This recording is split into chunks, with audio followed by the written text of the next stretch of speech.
नमस्कार। आइए शुरू करते हैं आज की क्लास। रस शास्त्र को कंप्लीट करने के बाद अब हम लोग भैषज कल्पना पे आते हैं। भैषज कल्पना की शुरुआत हम लोग करेंगे। रस शास्त्र के बाद हमने एक हफ्ते का लगभग समय दिया था, जिसमें आप जिसका छूटा हुआ पोर्शन है वो कवर कर लेगा। जो चैप्टर वाइज क्वेश्चन दिए थे उसका आप लोग अभ्यास कर लिए होंगे। आइए आज से शुरू करते हैं भैषज कल्पना। ठीक है, भैषज कल्पना के जो भी टॉपिक होंगे वो क्रमशः हम लोग पढ़ते जाएंगे। यहाँ आज थोड़ा सा उसकी कह सकते हैं उसका परिचय देखा जाए और उसके ऐतिहासिक पृष्ठभूमि में और कौन कौन सी चीजें मिलती हैं और कुछ महत्वपूर्ण बातों को इस पहले टॉपिक के अंतर्गत रखा गया है। पहला पॉइंट अगर देखें तो कहते हैं भैषज कल्पना का सर्वप्रथम व्यवस्थित एवं वैज्ञानिक वर्णन हमको कहाँ मिलता है? चरक संहिता में। अब इस बात की पुष्टि कैसे होगी कि भैषज कल्पना का सर्वप्रथम व्यवस्थित और वैज्ञानिक वर्णन चरक संहिता में है? आप सूत्र स्थान के चौथे अध्याय में जाएंगे तो वहां पर आपको भैषज कल्पना जो कल्पनाएं हैं 5 स्वरस, कल्क, श्रित, शीत और फांट, उसको क्रम से बताया गया है और उसके संदर्भ में सबकी लगभग संक्षेप में परिभाषा भी दी गई है। ठीक है, तो इसलिए हम लोग इसको चरक संहिता को मानते हैं।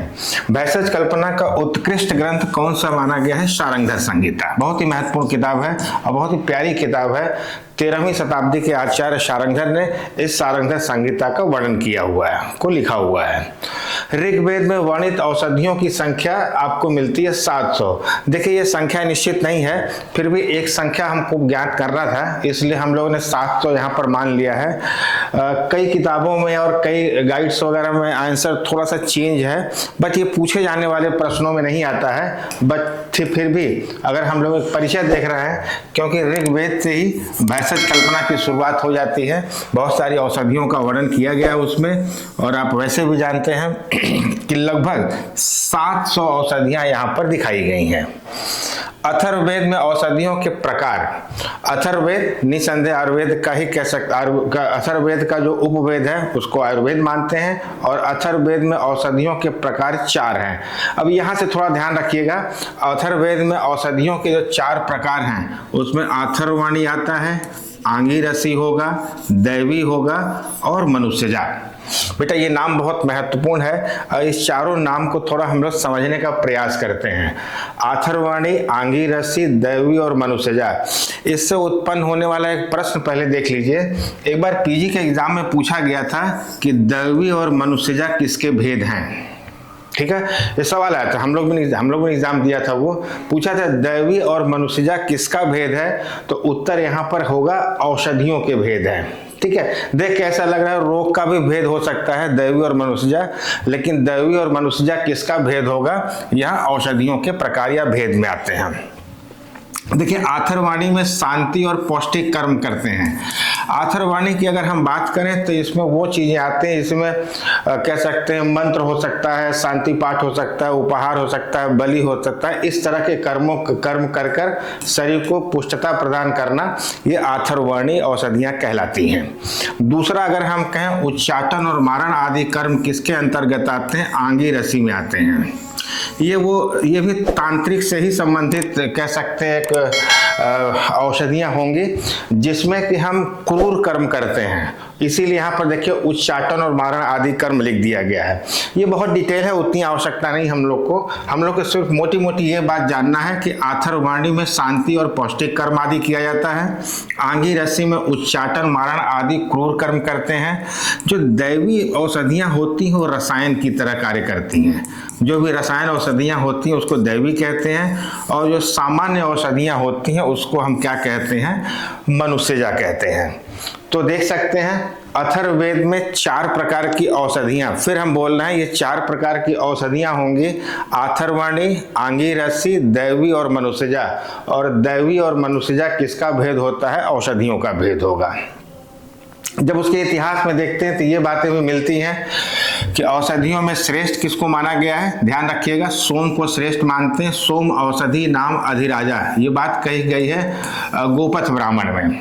ठीक है, रेफरेंस की उतनी जरूरत नहीं है, फिर भी आप ध्यान रखिए। गोपथ ब्राह्मण में कहा गया है कि सोम ही औषधियों का राजा है। सोम औषधि नाम अधिराजा, इसीलिए औषधियों में श्रेष्ठ किसको मानते हैं? सोम को मानते हैं। यही एक बात और निकल के आती है, वनस्पतियों में श्रेष्ठ कौन होता है? इसको हम तलाशा कहते हैं।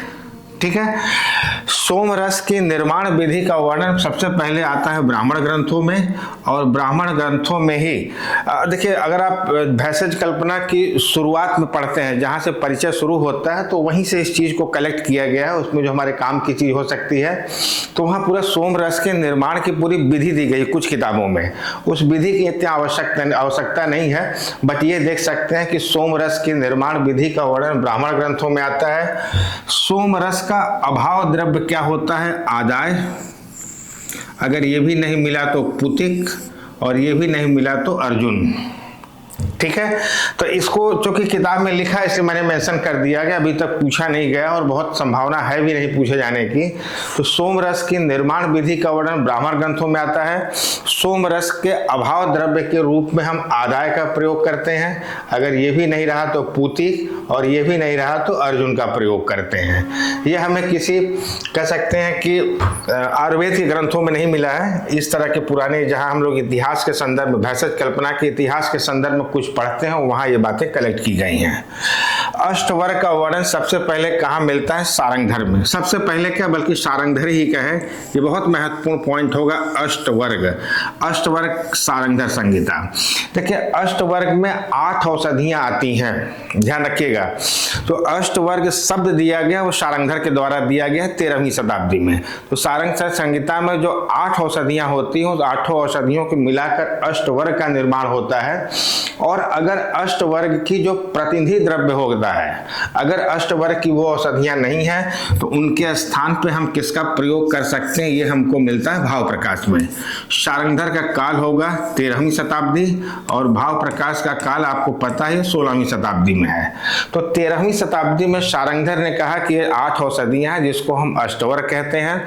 और अष्टवर्ग का प्रतिनिधि द्रव्य किसको बोला गया है, ये अभी हम आगे पढ़ेंगे। एक बहुत बेसिक प्रश्न होता है जो हमेशा हम लोग से पूछा जाता है बहुत आसान प्रश्नों के रूप में।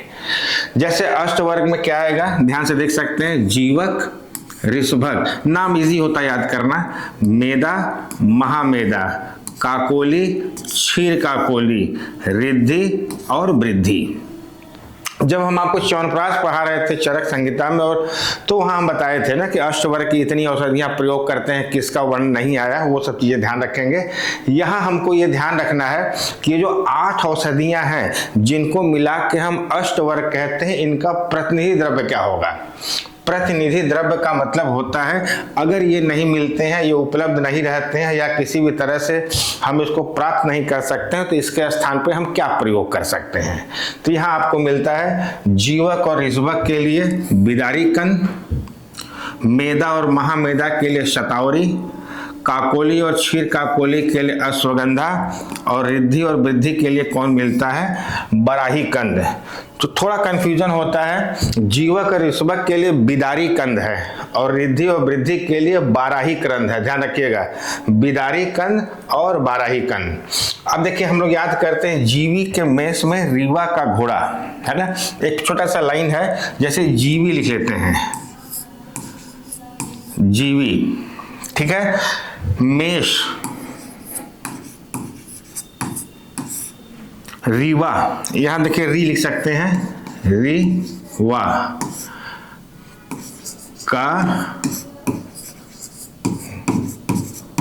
घोड़ा, ये सही रहेगा, ठीक है। तो हमें क्या याद करना? जीवी के मेष में रीवा का घोड़ा, जीवी के मेष में रीवा का घोड़ा। सबसे आसान तरीका हमें लगता है ये याद करना। जीवी से क्या हो जाएगा? जीवक के साथ ऋषभक बोलेंगे, जीवक के साथ ऋषभक, मेदा के साथ महामेदा, काकोली के साथ क्षीर काकोली, रिद्धि के साथ वृद्धि। तो जीवी मतलब क्या हो गया? विदारी कंद, जीवी, ध्यान रखिएगा, विदारी कंद। मेष, मेष में क्या हो जाएगा? मेष से मेदा और महामेदा, और स से क्या होगा? शतावरी हो जाएगा। फिर कहते हैं रीवा, रीवा एक जगह भी है, वैसे रीवा भी देख सकते हैं। रीवा, री शब्द हमने ऐसे यूज कर लिया है ताकि हम रिद्धि और वृद्धि को देख सकें। रीवा, वा मतलब क्या होगा? वराही कंद। और जीवी के मेष में रीवा का घोड़ा, का घोड़ा मतलब, का मतलब होगा काकोली और क्षीर काकोली, और घोड़ा हम कहते हैं अश्व को, और अश्व से क्या याद कर लेंगे? अश्वगंधा याद कर लेंगे।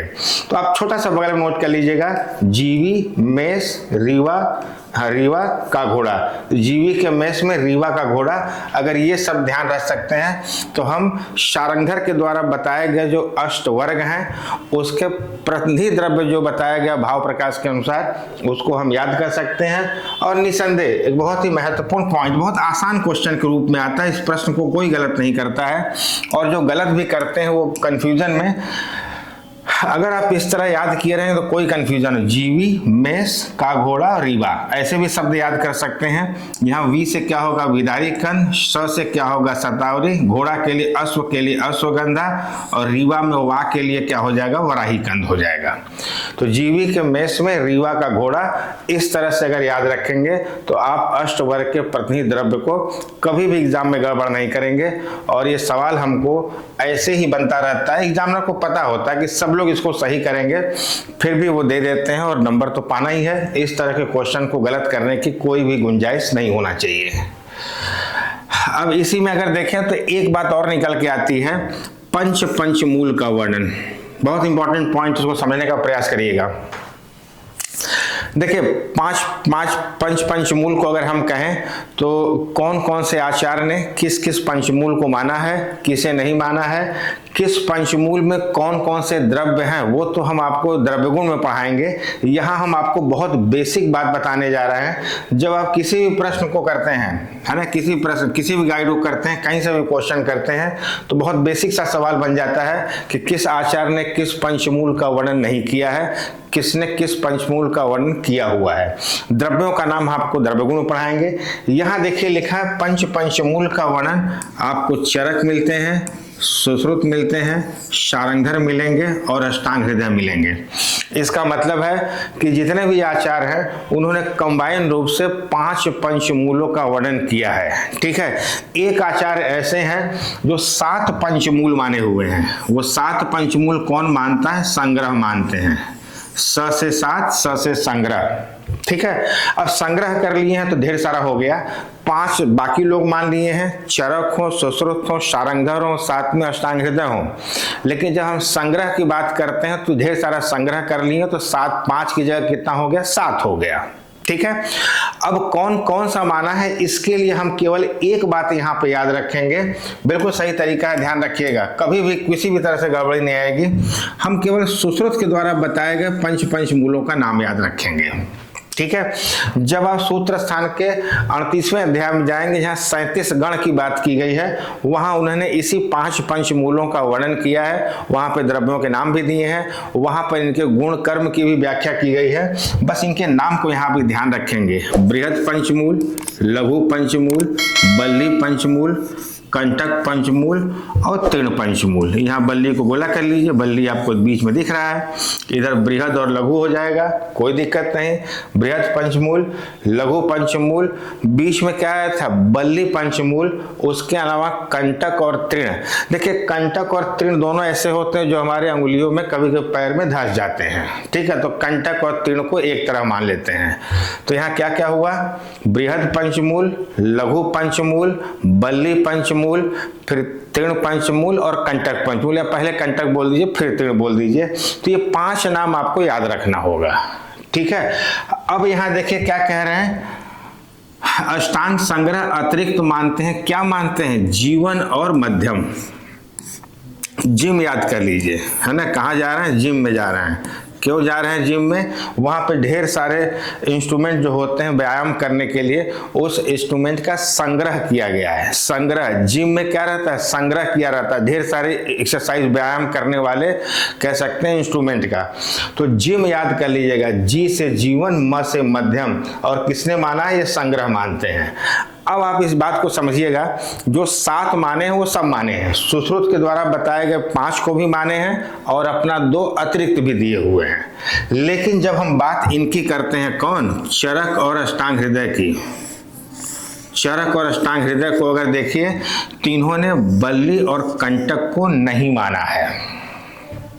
बस 2 ही स्टेटमेंट ध्यान रखना है। अगर शुरू से देखिए तो 5 पंचमूल का वर्णन सब लोगों ने किया है, 7 पंचमूल केवल हमको संग्रह में मिलता है। सुश्रुत के द्वारा बताए गए 5 पंचमूल कौन से होंगे?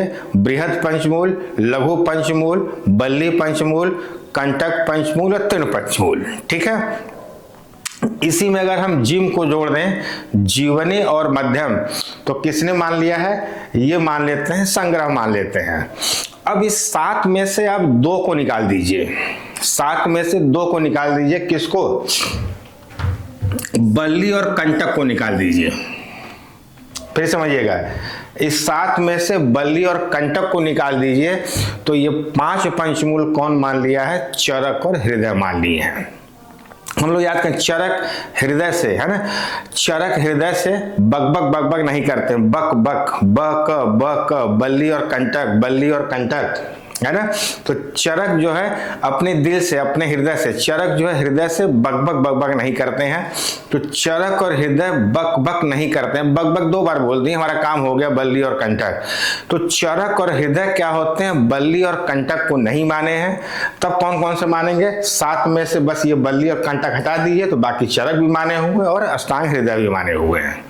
ठीक है, सुश्रुत जो माने हैं वो हम यहां से देख लिए, फिर समझिएगा, सुश्रुत जो माने हैं 5 यहां से देख लीजिए। जिम का संग्रह, जीवनी और मध्यम कौन मान लिया है, हृदय मान लिए हैं, संग्रह मान लिए हैं, तभी उनका 7 हुआ है। और इस 7 में से हम बल्ली और कंटक को हटा देंगे, तो वो किसका हो जाएगा, चरक और हृदय का हो जाएगा।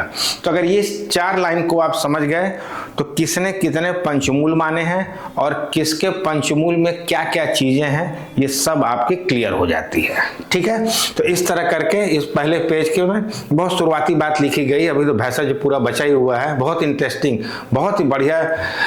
मेरा एक बहुत फेवरेट चैप्टर, फेवरेट सब्जेक्ट में भी कहें तो भैंसज कल्पना भी आता है। चीजें कैसे याद रखते हैं, अगर वो चीज आप सीख गए तो आपका भी फेवरेट हो जाएगा। भैंसज कल्पना का सर्वप्रथम व्यवस्थित और वैज्ञानिक वर्ण चरक संहिता मिलता है। भैंसज कल्पना की उत्कृष्ट ग्रंथ कौन सी होगी, सारंगधर संहिता होगी। ऋग्वेद में औषधियों की संख्या 700 के आसपास है। अथर्ववेद में औषधियां 4 प्रकार की होंगी, अथर्वणी, आंगिरसी, दैवी और मनुष्यजा, ये औषधियों का भेद है। शांति कर्म, मंत्रोच्चारण, शांति पाठ, हाँ, ये पौष्टिक कर्म आदि किसके लिए होता है, अथर्वणी कहते हैं। उच्चाटन, मारण आदि तांत्रिक, जो तांत्रिक चिकित्सा होती है, क्रूर कर्म जिसमें किया जाता है, वो आंगिरसी होता है। दैवी हम किसे कहते हैं, रसायन औषधियों को। और मनुष्यजा जो है सामान्य औषधियां होती हैं। सोम औषधि नाम अधिराजा, गोपथ ब्राह्मण में आता है। वनस्पतियों में श्रेष्ठ तलाशा है। सोम रस की निर्माण विधि ब्राह्मण ग्रंथों में ही आती है। सोम के अभाव में हम आदाय का, उसके अभाव में पूतिक का और उसके अभाव में अर्जुन का प्रयोग कर सकते हैं। अष्टवर्ग की औषधियां सारंगधर के द्वारा दी गई है 13वीं शताब्दी में। इसका प्रतिनिधि द्रव्य किसने दिया है, भाव प्रकाश ने, या भाव मिश्र ने दिया है भाव प्रकाश में 16वीं शताब्दी में। जीवक, ऋषवक, मेधा, महामेधा, काकोली, क्षीर काकोली, रिद्धि और वृद्धि, इसको जोड़े में याद रखते हैं। जोड़े में याद, जीवक ऋषवक, क, मेधा महामेधा, काकोली काकोली, क्षीर काकोली, रिद्धि और वृद्धि। नाम में बड़ी समानता है, उसमें आप दिक्कत नहीं करते हैं। जीवी के मेष में रीवा का घोड़ा, ऐसे इसको याद कर लीजिएगा। 5 पंचमूल सभी ने माना है। संग्रह 7 पंचमूल मानते हैं। बृहद, सुश्रुत को अगर देखें तो बृहद, लघु, बल्ली, कंटक, तीर्ण, ये 5 नाम आपको बिल्कुल ध्यान रखना होगा। जीवन मध्यम को ऐड कर देते हैं तो संग्रह का हो जाता है। और इस 7 के संग्रह में अगर हम बल्ली और कंटक को निकाल देते हैं तो वो चरक और अष्टांग हृदय का हो जाता है।